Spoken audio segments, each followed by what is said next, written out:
তো তালা খুললা আয়া দেখছি সব আলমারি খোলা সুকেস খোলা।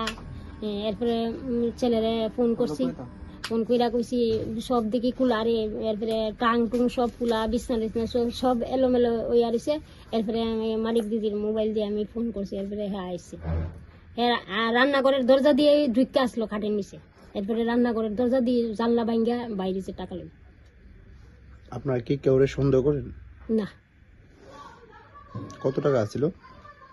1,10,000। তো ছেলেও জমাইছে, আমিও জমাইছি। আপনার কি পুলিশে জানাইছিলেন? না না, আপনি পুলিশরা জানাইবেননি? জান কি চান এখন? এই যে টাকাটা চুরি হইলো, কি কইবেন? কম না তুমি না গেলে হইব নি,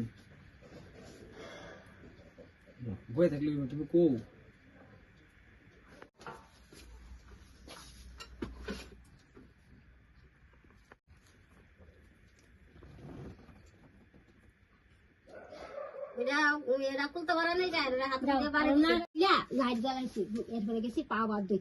আমার মনে হয় কি আমরা যেন চা খাইছি হে পিছনে দাঁড়াই না আসলো, এই দাঁড়াই না আসলো যেন আমার মনে হয় রান্নাঘরের দরজা রাখি আহি আমার লক্ষ্মী বেগ আমি রাখি টাকা এদের দিতে, আমি তার মাসে দিচ্ছি।